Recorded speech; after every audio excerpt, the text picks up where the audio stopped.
नमस्कार दोस्तों, कैसे आप लोग। मैं हूं आपका दोस्त अमित कुमार दुबे और स्वागत करता हूं आपका आपके अपने YouTube channel what when and how में। एक ऐसा डेस्टिनेशन जहां पर हम किसी भी टॉपिक को 3 पैरामीटर पे चेक करके उसके बारे में एनालिसिस करते हैं। हमारे ये टॉपिक हैं व्हाट, व्हेन एंड हाउ, ताकि मेरा वीडियो देखने के बाद किसी भी पर्टिकुलर टॉपिक को लेके अपनी खुद की एक एनालिसिस डेवलप करने में एबल हो सके। तो आइए शुरू करते हैं आज का टॉपिक। दोस्तों, रिसेंटली जैसा कि आपको पता ही होगा कि स्पेशल सीबीआई कोर्ट ने नुसरत जहां केस में जो शेष 2 आरोपी थे, जीएल सिंघल और 3 आरोपी तरुण बरोत और एएसआई आनजू चौधरी, इन तीनों को भी रिहा कर दिया है। इसके पहले भी जो और अन्य आरोपी थे, जिसमें डीजी बंजारा का नाम आपने कई बार सुना होगा, इन लोगों को भी इसके पहले ही क्या होता है रिहा कर दिया गया है। आखिर ये पूरा नुसरत जहाँ का मामला क्या है और आखिर किस बेस पे इन सारे आरोपियों को रिहा किया गया, पहले जिनको बताया गया, जिनको आरोपी बनाया गया, फिर उनको रिहा किस बेस पे किया गया, इन सारे चीज़ों के बारे में आज के इस वीडियो में जानेंगे। देखिए दोस्तों, बात ये शुरू होती है तब जब जो अभी हमारे देश के प्रधानमंत्री हैं नरेंद्र मोदी जी, वो उस समय गुजरात के मुख्यमंत्री हुआ करते थे। और जैसा कि आप सभी लोगों को पता है कि वो गुजरात के मुख्यमंत्री थे। वहाँ से वो इस देश की राजनीति में उनका नाम मतलब चमका है। तो होता क्या है कि 15 जून 2004 को जो डिप्टी कमिश्नर ऑफ पुलिस होते हैं, डीजी बंजारा, अहमदाबाद के, ये detention of crime branch Ahmedabad को लीड कर रहे होते हैं, मतलब ये उसके हेड होते हैं। और इनको इशरत जहां और नुसरत जहां और जावेद शेख उर्फ प्राइनेश तिवारी पिल्लई और 2 पाकिस्तानी निशान जौहर और अमजद अली रजा के बारे में इनको क्या होता को ये क्या होता है, अहमदाबाद के बाहर एक कोटरपुर वाटर वर्क होता है, नाम की जगह होती है, वहाँ पे इनका इनकाउंटर कर देते हैं। और यहाँ पे अब ये तो मतलब इनकाउंटर होता है, जिसको लेके फिर बाद में काफ़ी बवाल होता है। जैसा कि पता ही है कि क्या होता है, फिर विपक्षी पार्टियाँ इसको लेके कहती है कि फेक एनकाउंटर है और क्या होता है, ज़बरदस्ती या जानबूझ के मारा गया है। लेकिन एक्चुअली में पूरा घटनाक्रम क्या है वो आज समझते हैं। देखिए, होता क्या है कि अहमदाबाद के जो पुलिस कमिश्नर केआर कौशिक होते हैं, उनको मई 2004 के लास्ट में एक इनपुट मिलता है, क्या होता है, खुफिया जानकारी मिलती है कि कुछ आतंकी एक ब्लू इंडिका कार में बैठकर नरेंद्र मोदी, जो कि उस समय क्या होता है गुजरात के मुख्यमंत्री होते हैं, उनको मारने के लिए आने वाले होते हैं। और इसके साथ होता क्या है कि जिस दिन इनकाउंटर होता है उसी दिन एक एफआईआर भी लॉन्च होती है। ये एफआईआर लॉन्च करते हैं पुलिस जो क्राइम ब्रांच पुलिस ऑफिसर हो डीजी परमार, ये एफआईआर लॉन्च करते हैं। इसको एफआईआर लॉन्च करने वाले जो अधिकारी हैं वो हैं अहमदाबाद सिटी क्राइम के ब्रांच के एसीपी सिंघल, ये इसको लिखते हैं। जैसा कि आपको आपकी जानकारी के लिए बता दूं कि कोई भी क्या होता है, क्राइम होता है, अगर उसमें कोई पर्सन क्या होता है एफआईआर लॉन्च नहीं कराता है तो पुलिस खुद एफआईआर लॉन्च कराती है। तो सेम इस केस में भी हुआ था, क्योंकि यहाँ पे इनकाउंटर हुआ था, तो अब इनकाउंटर क्या होता है पुलिस वालों ने किया हुआ है, तो अब इसमें तो कोई पब्लिक आएगी नहीं कि हाँ क्या होता है हमारी ओर से ये एफआईआर लॉन्च करिए। तो ये एक कानूनी प्रक्रिया है जिसके तहत क्या होता है पुलिस खुद ही एफआईआर लॉन्च करती है कि हाँ ऐसा ऐसा क्या होता है, इस वजह से हमको इनकाउंटर करना पड़ता। ऐसा नहीं है कि क्या होता है इन्हीं को क्या होता है केवल केआर कौशिक को ही ये इनपुट मिला होता है। उनके अलावा जो जॉइंट कमिश्नर हैं पीपी पांडे, उनको भी इनपुट मिला होता है कि कुछ लोग ब्लू इंडिका कार में क्या होता है नरेंद्र मोदी जी को मारने की योजना बना के वो मुंबई से आ रहे हैं। अब यहाँ पे कुछ चीज़ें आती हैं, जब ये एनकाउंटर होता है तो कुछ चीज़ें उभर के आती हैं कि आखिर 2 लोगों का की आइडेंटिफिकेशन तो हो गई, एक इशरत जहाँ और दूसरा प्राइनेस पिल्लई। लेकिन जो बाकी जो उसमें कार में बैठे होते हैं, आखिर वो कौन होते हैं और कैसे ये डिक्लेयर कर दिया गया कि ये दोनों लोग पाकिस्तानी थे। तो होता क्या है कि इशरत जहाँ की बॉडी को तो क्या होता है उनकी माँ जो शमीमा केसर है, वो क्या होता है उसको क्लेम करती हैं, और जो जावेद शेख हैं यानी प्राइनेस पिल्लई, उनकी बॉडी को उनकी पत्नी साजिदा को क्या होता है क्लेम करती हैं वो। लेकिन इन दोनों जो पर्सन होते हैं जिनको पाकिस्तानी क्लेम किया गया है, इनकी बॉडी को कोई क्या होता है क्लेम करने के लिए आता नहीं है। तो होता क्या है कि फिर इनकी बॉडी को वहीं कब्रिस्तान में दफनाया जाता है, क्योंकि कोई क्लेम करता नहीं है। 2006 में शमीमा कौसर, जो कि क्या होता है नुसरत जहाँ के माता जी होती है, वो हाई कोर्ट में अपील करती है और सीबीआई जांच की मांग करती है। ठीक इसके 1 साल बाद जो डीजी बंजारा होते हैं, राजकुमार पांडियन होता है और दिनेश एमएन, ये गिरफ्तार किए जाता है। लेकिन ये यहाँ पे ध्यान देने वाली बात है कि ये इस केस में, नुसरत जहाँ केस में इनकी गिरफ्तारी नहीं होती, ये सोहराबुद्दीन एक और फर्जी इनकाउंटर हुआ होता है, उसके क्या होता है उस केस में इनकी गिरफ्तारी होती है। वो भी सोहराबुद्दीन केस में होता क्या है कि जो गैंगस्टर होता है सोहराबुद्दीन, उसको ये लोग मार देते हैं, लेकिन उसकी पत्नी गायब होती है। तो सोहराबुद्दीन के जो भाई हैं, वो क्या होता है कि पीआईएल दाखिल करते हैं ये जानकारी लेने के लिए इन तीनों चारों पुलिस ऑफिसर से कि उनकी भाभी कहाँ है।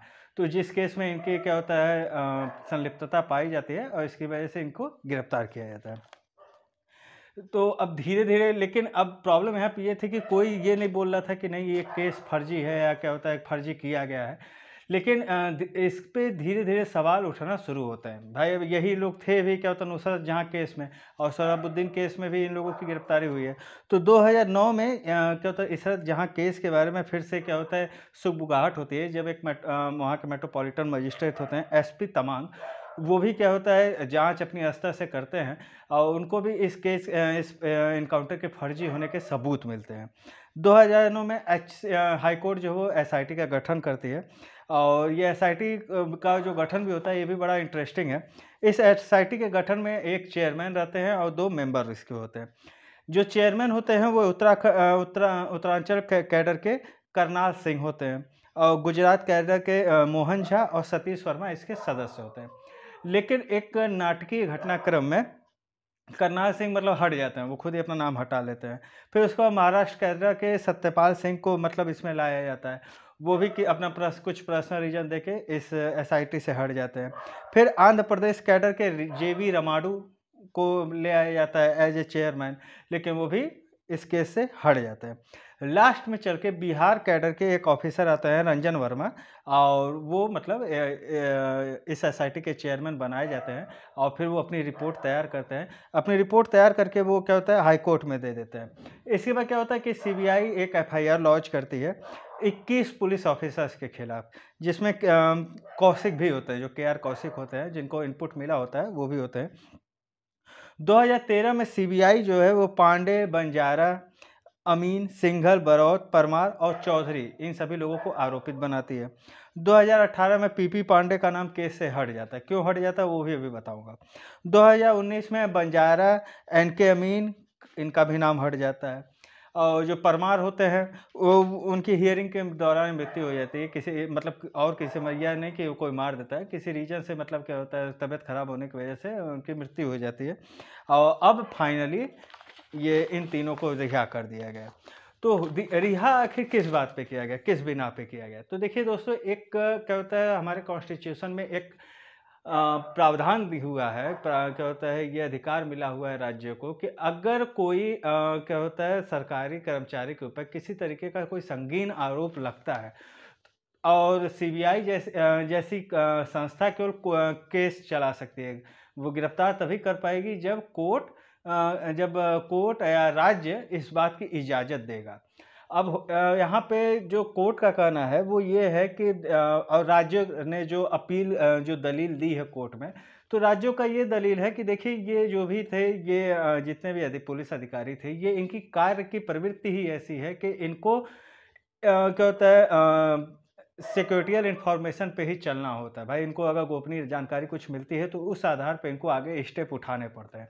ये इनकी ड्यूटी है क्योंकि भाई इनका काम है कि देश की रक्षा करना, लोगों की जान की रक्षा करना। अगर कोई ऐसा इनपुट मिलता है कि क्या होता है सपोज करिए नरेंद्र मोदी जी को मारने का इनपुट मिला था, वो सही होता, इन लोगों ने ये स्टेप नहीं उठाया होता तो और शायद ही अगर आतंकवादी अपने काम में सफल हो जाते तो फिर उस समय क्या कंडीशन होती।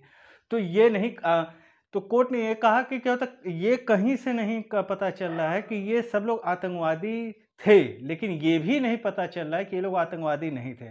आखिर क्या रीज़न था कि मुंबई से ये सभी लोग क्या होता है आए हुए थे। 4 लोग थे, 4 में से 2 की ही बॉडी क्लेम की जाती है और जो बाकी 2 हैं जिनकी बॉडी क्लेम नहीं की जाती, आखिर वो दोनों कौन थे? क्या अगर इंडिया से ही थे तो भाई कोई क्यों नहीं आया आगे कि क्या होता हाँ ये हमारे घर के थे। यानी इससे भी इनकार नहीं किया जा सकता।